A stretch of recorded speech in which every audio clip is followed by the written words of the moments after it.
Coucou à tous. Attends. Quoi? Qu'est-ce que j'ai... Tu te crois où là? Ah merde, c'est vrai, c'est ta chaîne. Non, mais Autant c'est pour pas... moi. Oups. non, mais c'est pas parce qu'on tourne dans tes locaux que tu crois que c'est ton émission. Ok. Épisode 183 de notre chaîne, je reçois Jean-Charles Matet, pardon, Mais la version 2.0 quand même. Yoel Sayada, l'alpha player, le first player, C'est pas vrai. The Yoel. Je suis pas alpha du tout, je joue juste pas au coop. Voilà, c'est tout. Pas- Ceci dit, il me semble que la dernière partie qu'on a faite, je t'ai éclaté. D'un point parce que je te dis ce qu'il fallait faire. Ouais. Ouais. Donc on est venu, Yoel est venu pour vous parler, pas de ça. On va vous parler d'un Parce jeu que ça, c'est vraiment très très bien. Ça c'est très bien. Je vais faire une vidéo peut-être un peu polémique sur un jeu qui s'appelle le Dilemme du Roi. Et pourquoi je choisis maintenant pour faire cette vidéo? C'est parce que je vois des pubs sur Facebook quand je m'y connecte pour le Dilemme de la Reine et j'ai des poussées de transpiration, des tremblements et je hurle même au boulot. Jamais!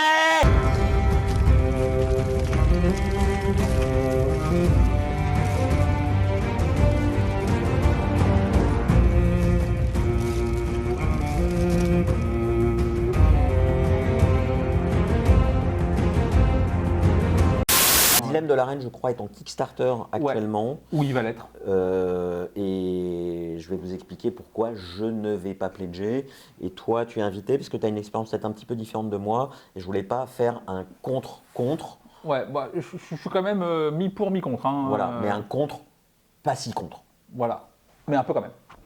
Alors, première chose, comme vous voyez, je n'ai pas le jeu, je l'ai eu. Et le Je l'ai jeu, brûlé. après avoir été consommé, puisque c'est un jeu Legacy, où on le détruit au fur et à mesure de la partie, j'ai eu le plaisir de le mettre à la poubelle. 80 balles la boîte. Hein. 80 balles la balle. Alors déjà, première chose, on va évacuer un problème de prix. Qui est, je vois beaucoup de gens qui se plaignent du prix en disant mais c'est 75 balles pour que des cartes. Moi je ne suis pas d'accord, pour le coup, je vais défendre le jeu, parce que quand on achète ce jeu, on se renseigne avant, et si ça ne convient pas de payer 75 Ouais, euros t'y vas pas. pour avoir un jeu de cartes avec du narratif, bah on n'y va pas et c'est tout. Voilà. Et puis en vrai, si jamais tu le fais à 4-5, c'est quand même conseillé. Ouais. Bah, Et normalement, Nous on tu a peux fait. diviser le prix. Alors, quand j'ai acheté le jeu, je m'étais renseigné dessus. Et toutes les personnes qui avaient fait des revues n'avaient pas terminé la campagne, étaient en cours de campagne. Ouais, Donc parce moi, que c'est quand même long, c'est genre 15-20 parties la ouais, campagne. nous on a hein. fait 17 parties. Ouais.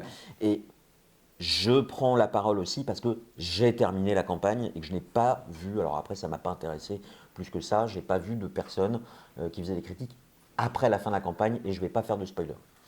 Il meurt à la fin, le roi. Ouais, il meurt tout le temps, on a envie de le tuer tout le temps. Ouais. Non, c'est ça. Donc, ouais, je te dis, genre si jamais tu achètes à 5, Oui. ça fait que 15 balles chacun. Non, et puis, pour 15 soirées, le deal est quand même vraiment ok, tu vois. Oui, et alors quand on achète Tinted Grail, qui est un jeu narratif qui est très chouette, il y a effectivement 3-4 figurines en plus, mais c'est aussi des cartes. Le système est différent, mais ça ne sont que des cartes, il y a des illustrations en plus. C'est entre 100 et 120 euros la boîte, voire 150. 50, hein. Oui, donc, bon, moi le prix ne me choque pas.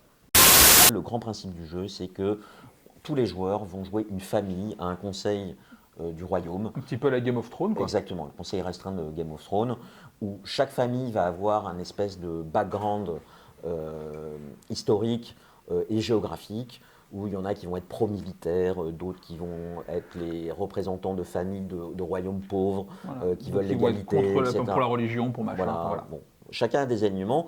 En système de jeu, on va avoir des objectifs à débloquer qui permettent de rajouter des pouvoirs à quel système de jeu? En fait, on va avoir une série de dilemmes. Ça commence très doucement. Ouais. Où, Mais il y avait un indice dans le titre, hein, déjà. oui, tout à fait. Un dilemme. Et d'ailleurs, c'est breveté comme système de jeu, Oui. le dilemma card system. C'est ça.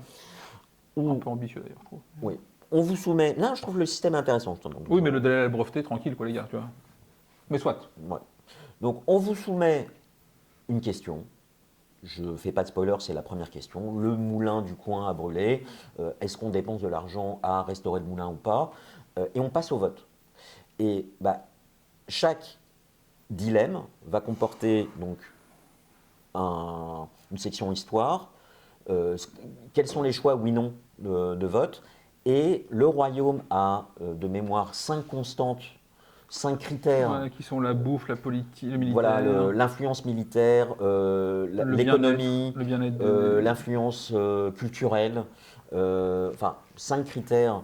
Et généralement, dans les dilemmes, on va vous indiquer si vous votez pour, tel critère va être influencé à la hausse, tel critère va être influencé à la baisse.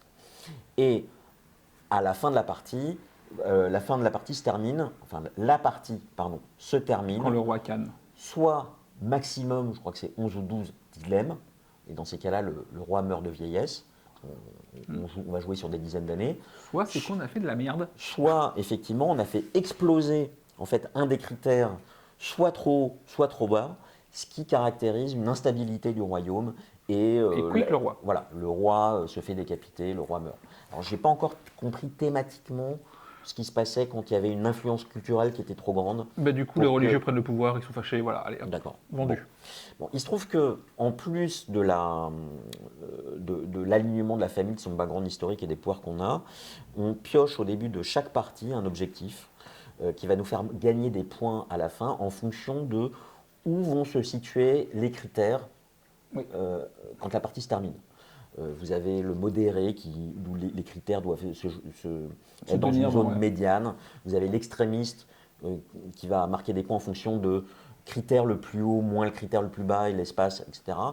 Et en fonction, c'est un jeu qui se joue en campagne, en fonction de sa position en fait à une partie, on va être le premier à choisir son objectif suivant de la partie suivante.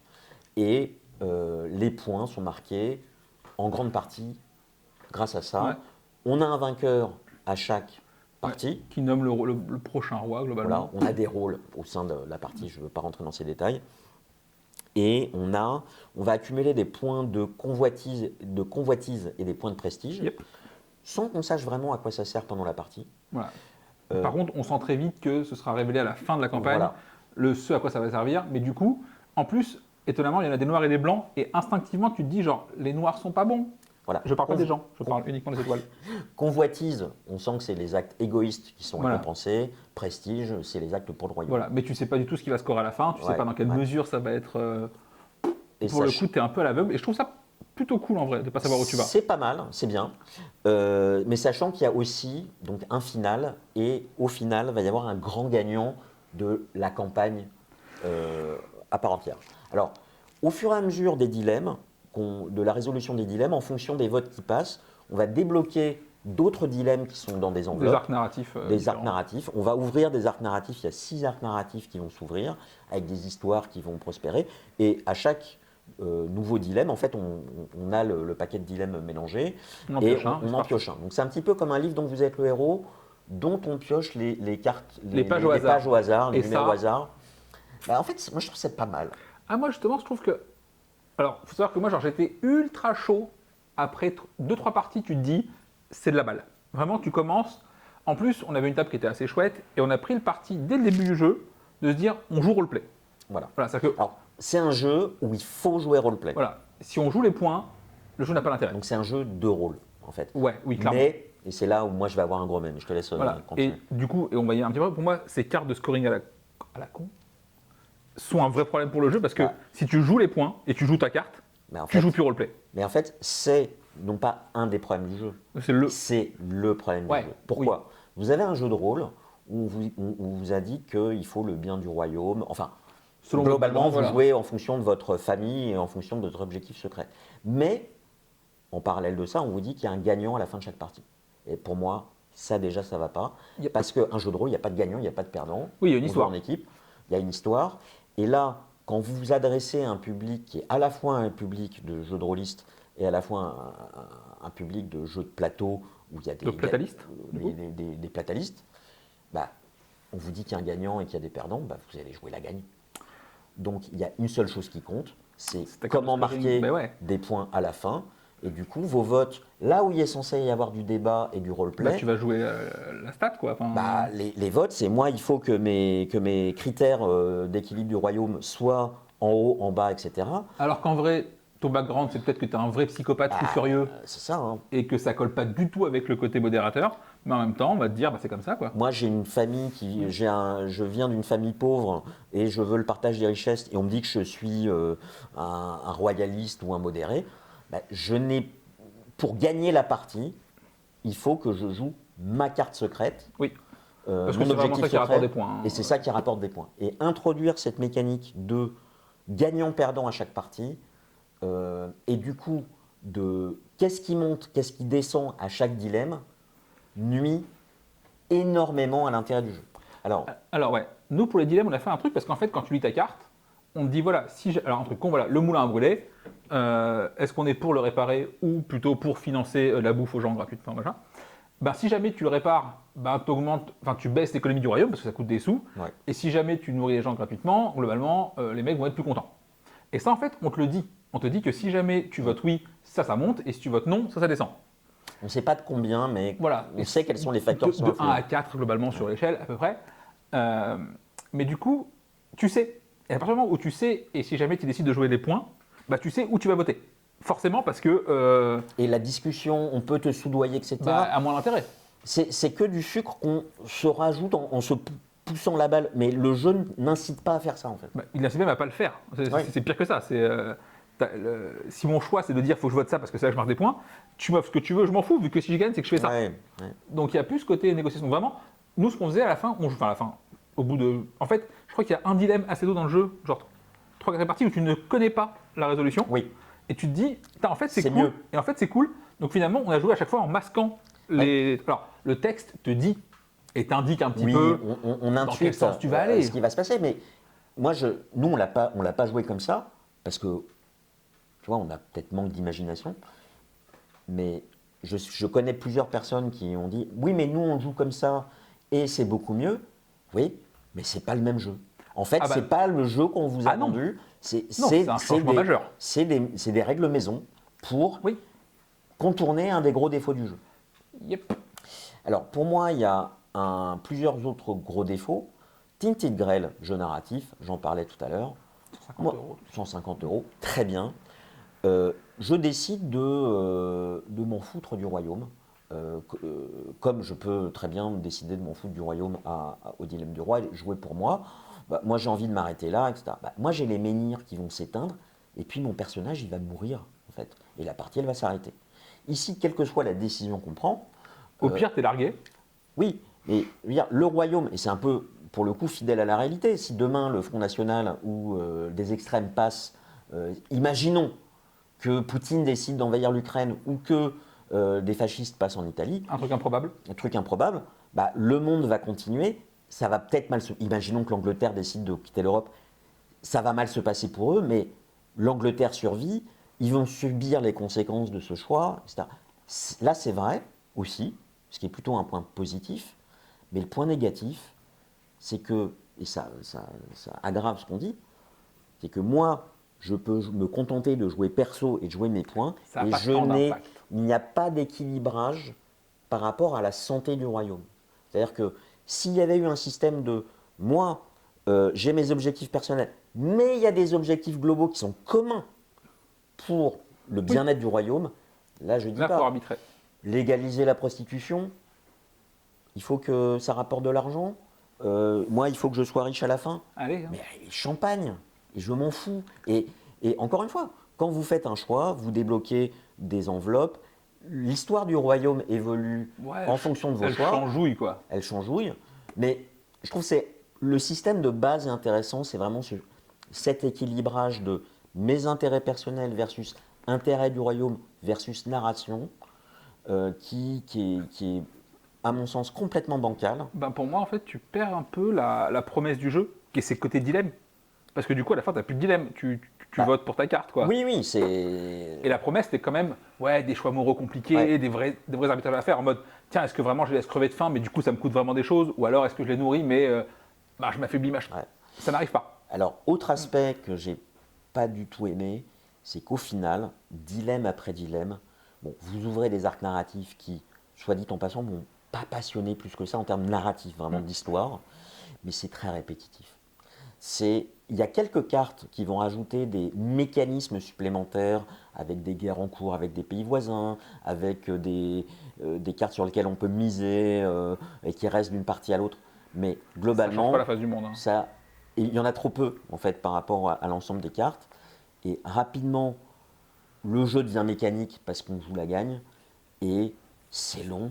Et moi, j'étais celui qui a motivé le groupe de joueurs à y jouer. J'étais celui qui a voulu persévérer en disant de partout j'entends que l'intérêt c'est les histoires.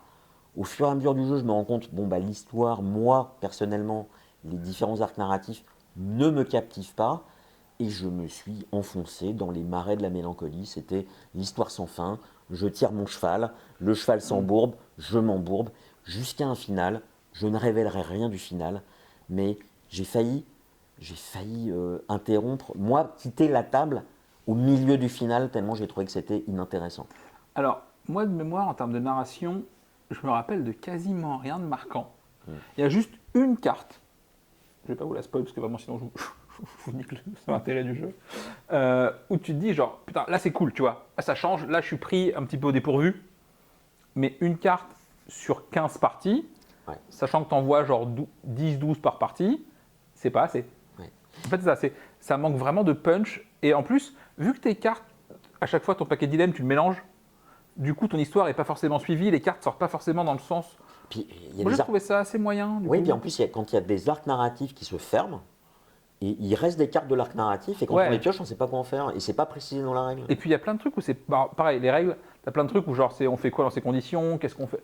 Et les mecs vont te dire ouais, jouer la roleplay. Bah ouais, mais du coup, Ouais, mais ton jeu mettez pas un système de scoring, en fait. de gagnant et de perdant dans un jeu qui se veut roleplay, quoi. C'est antinomique. Ouais. En plus, bon, je vais encore je vais aller jusqu'au bout, je vais aller jusqu'au fond. Je trouve que les familles, pardon, sont extrêmement déséquilibrées, et il y en a qui vont débloquer des pouvoirs sur les votes qui sont complètement fumés, Après, nous, on complètement n'a pas tout vu. Donc. voilà, qui sont complètement craqués et qui ont lieu à chaque vote. Et moi, j'ai débloqué un pauvre pouvoir complètement circonstanciel que je peux utiliser une fois par partie. Et quand on compare nos pouvoirs, on se dit, mais c'est complètement déséquilibré. Et ce que je regrette, c'est que je crois qu'il y a 9 ou 10 familles parmi lesquelles choisir. Je crois que c'est ça. C'est qu'ils ne conseillent pas des groupes de familles, oui. des associations qui doivent être jouées ensemble pour justement équilibrer ça. Et y compris équilibrer les équilibres de pouvoir entre les. Tu veux dire que si tout le monde est pro-guerre, c'est moins drôle? Bah oui, et en particulier, si tout le monde est pro-guerre sauf un, il n'y Bon, a bah, aucun vote qui Il va passe. pas gagner ses votes, le monsieur. Il ne va pas gagner ses votes. Et autre chose, c'est que justement, ces hauts faits narratifs, on va les débloquer quand un critère, on va dire la richesse du royaume, atteint le maximum à la fin de la partie. Mais on peut faire plusieurs parties sans qu'aucun dilemme n'affecte ce critère. Donc on se retrouve là à se dire, mais le jeu m'empêche d'avancer moi dans la réalisation de mon potentiel familial.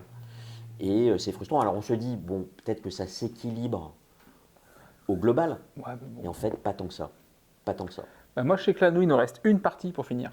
Et déjà, les 2-3 dernières, tu sens qu'il a fallu vraiment motiver tout le monde. Et la dernière, on n'est pas pressé de la faire. Hein. Alors oui, il y a des excuses bidons, genre j'ai eu un enfant. Pas moi, hein, je fais pas ça moi. Vraiment, je sais pas quoi en faire. Il est écologiste. Ouais, de ouf. Et puis j'adore les enfants, mais je rate toujours un peu leur cuisson, du coup c'est un peu galère. On va couper ça au montage. Non. Non. Ok, on va le garder ça au montage. Donc voilà. Et vraiment, pour la dernière partie, tout le monde est là, genre ouais, mais tu sais, j'ai Waterlicorn après-demain, c'est un peu chaud. Alors qu'en vrai, il nous en reste une de Voilà. partie. Je dis, si tu as fait 16-17 parties, on la va dernière. Finir. On va la finir. Voilà. Mais vraiment, tu sens qu'il y a. Voilà. Si tu as regardé 9 épisodes de She-Hulk, non, pardon, mauvais exemple.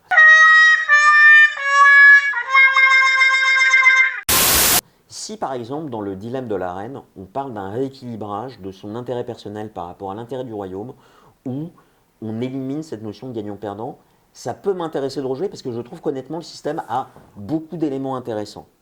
Et c'est vraiment cette introduction d'un gagnant qui, pour moi, met un énorme essieu dans la roue qui fait que tout déraille assez vite. Alors je sais en revanche, pour en avoir discuté sur les forums, il y a beaucoup de gens qui ont beaucoup aimé. En fait, c'est un jeu qui divise. Soit vous avez des gamers purs qui disent « voilà, j'ai rien compris ». On va jouer les points. Voilà, problème de prix, etc., qui ont détesté et qui parlent de fraude sur le jeu. Et il y a au contraire des gens qui ont complètement mis de côté les problèmes que j'évoque et qui ont adoré la narration, qui ont adoré le système. Moi, j'étais vraiment entre les deux. C'est-à-dire que je voulais adhérer au système et à la narration et je me suis retrouvé prisonnier d'un système de jeu à points. Bah, moi, j'avoue que si effectivement il corrige les quelques trucs qui marchent pas bien pour Dilemme de la Reine, ça peut le faire, tu vois. Oui, c'est ça. C'est En vrai, je suis très, ils sont pas loin, tu vois. voilà, c'est que je suis très, très, très négatif sur le dilemme du roi à 2 tours de vis près. Ouais. Si tu mets ces 2 tours de vis, tu as un jeu narratif qui peut être très bon. Voilà. Mais par contre, si vous comptez le faire, déjà, la table compte plus que tout. Oui. Choisissez bien vos joueurs. Et effectivement, faites les règles maison qui consistent à masquer Et surtout, les bénéfices des cartes. nous vraiment, on a dit, on la joue roleplay, point. Balèque des scores, tant pis. Ouais. Et je me suis retrouvé du coup, vu ma famille, à défendre des positions complètement mais inacceptables. Et en plus, qui ne se collaient pas du tout avec mes cartes, tu vois. Oui, oui. Juste parce que ma famille, elle était genre pour le. Je crois que c'était Rémi avec qui on jouait, qui était genre contre la culture, contre Oui. l'éveil des consciences, machin et tout. Et dès qu'on devait choper genre un truc de. Il était là, genre, c'est mort. Et le mec allait au bout du monde pour défendre son point de vue, qui n'est pas le sien, et qu'en plus, qui n'est pas le bon par rapport à son jeu. Mais sa famille fait ça. Oui. Et du coup, là, on s'est amusé. Et à la limite, moi, il faudrait un système où on élimine les cartes objectives de début de partie. Ouais, presque. Ou alors, effectivement, qu'elle compte avec un système global Ouais. et que tu as des vrais arbitrages à faire. Non, Et mais que en ça tout te cas, coûte. si vous voulez jouer aujourd'hui au dilemme du roi, Ouais, masquer les masquer récompenses les récompenses, ça c'est le minimum. et jouer à votre famille. Jouez votre famille et jouez vos objectifs privés en dernier, en fait. Ouais, limite, ouais, jouer l'histoire plus qu'autre chose. Les Mais- scores sont vraiment Mais vous négligeables. avez une autre option, et ça va être ma conclusion. Ne jouez pas. Ne jouez pas. Bon, je dirais bien tester-le avant, mais ça marche pas très bien pour le dilemme du roi. Et en plus, je ne sais même pas pourquoi c'est un legacy. Pourquoi on sent que le système de règles veut détruire le jeu alors qu'il pourrait être jouable. C'est vrai que oui. C'est vrai. C'est vrai que tu pourrais en faire un non de legacy. même qu'on peut faire plusieurs parties de Tinted Grail en prenant des axes historiques différents. Oui, tu Je pourrais. ne vois pas pourquoi là, on ne pourrait pas prendre plusieurs familles. Et on connaît on connaît les conséquences long terme de certaines décisions. Donc ça, je peux comprendre. Mais en revanche, on peut, avec un autre groupe, prendre des décisions Ouais, complètement et puis ce qui est différentes. cool, c'est de débattre des enfers. Ouais. C'est ça qui est intéressant. Donc en vrai, qu'à la fin, Jean-Michel y meurt, parce que c'est grave. Bon, ça conclut notre contre-contre sur le dilemme du roi. Si vous avez aimé, n'hésitez pas à commenter. Si vous n'avez pas aimé, n'hésitez pas à liker et n'hésitez pas à vous abonner. Ouais, tout comme il dit. Pareil. Et au revoir. Au revoir Jean-Charles. C'est un plaisir.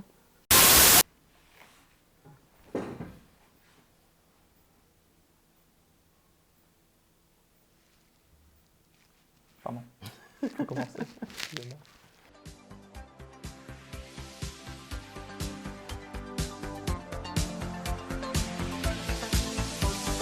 Turn around, look at what you see in her face, the mirror of your dream. Make believe I'm everywhere, getting in the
for she may fade away.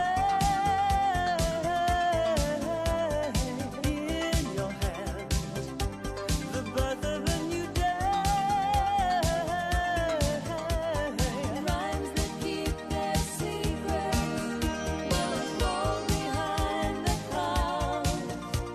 And there upon the rainbow is the answer to our never-ending story.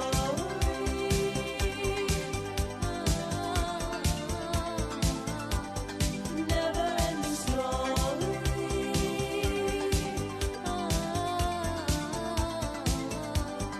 Never-ending